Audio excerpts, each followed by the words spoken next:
1, 2, 3. My name is Hatto.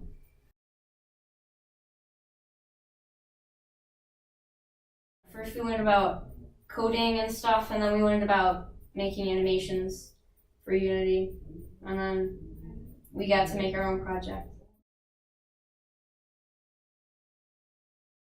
I have a friend with a VR headset, and there were 2 games. Originally, it was just kind of looking around, but then I added the thing where you could move and teleport.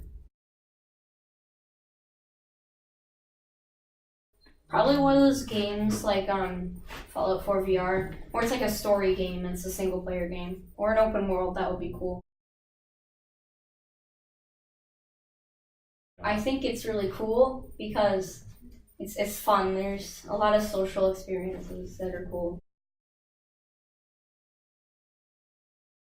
Probably a mix of the two. Like sometimes maybe a VR game and then maybe like a normal game. If you can make a really good VR experience, then maybe more people will want to get a headset for that experience. I think once more people get a hold of it, there'd be more games developed.